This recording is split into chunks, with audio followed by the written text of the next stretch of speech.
Hello, welcome to my channel. Today I'm going to be showing you how I made this beautiful dried flower cake for somebody's birthday. The centre of this cake is a lemon and blueberry cake, which I thought would just look really beautiful when you cut into it. I got this recipe from Preppy Kitchen, so I will link that below. As you can see in the centre, I'm doing a two-toned icing colour, so I made sure not to go too much towards the edge because I didn't want all the pink to seep through. And then at the end, I just used the lemon buttercream to fill in the edges there. Next, you just want to wrap the whole cake in the vanilla buttercream. A top tip I can give you is to use white icing dye, which I will link below, just to make sure the icing is white, as often buttercream can come out quite yellow.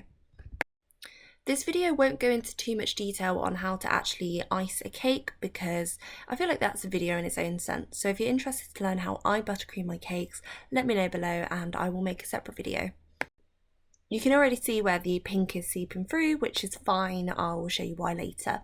So once I've done that, I just pop it in the freezer for 20 minutes to allow the first crumb coat to cool, and then I do my next layer, which is going to cover the pink a bit more, but again that doesn't really matter because I actually want to have some pink in my cake.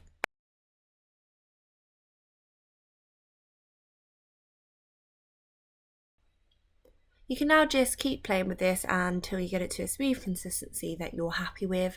It doesn't have to be quite perfect. I think the sort of rough edge look is quite nice, and also we are going to go over it more. So here I'm just adding some of my pink buttercream in random spots over the cake, and then I'm going to smooth this into the cake, and it just creates a really nice sort of rustic effect.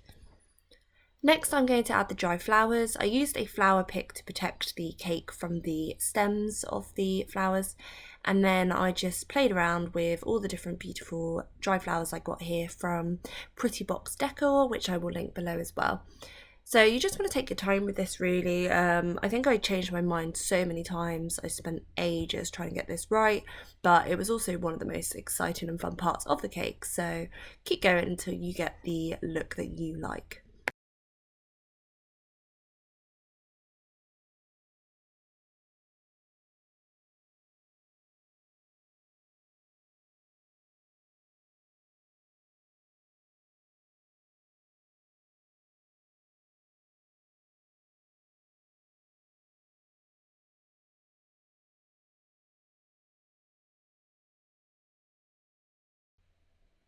Now that I'm happy with how my flowers look, I'm just going to go in with some 24 karat gold leaf.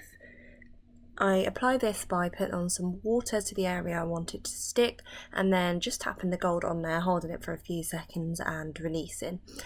It took a little bit of practice to get used to how this applies, but it didn't take me too long and I soon got the hang of it. So I first applied this around the edge of the cake, which I thought looked really beautiful, and then once I had done that, I just applied it in random areas of the cake. My top tip is to apply it to maybe areas where the buttercream didn't go on as smooth, as it kind of disguises that.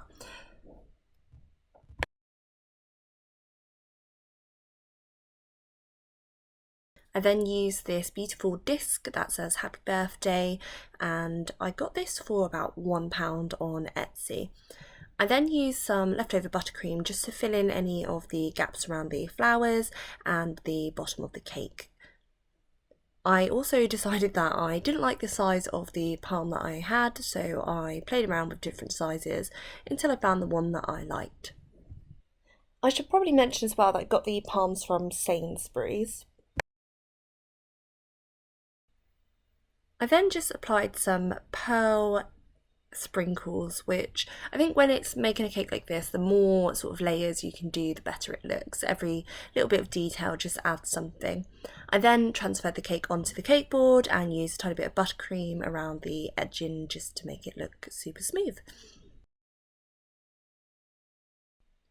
And here we have the final cake, which I think looks absolutely beautiful.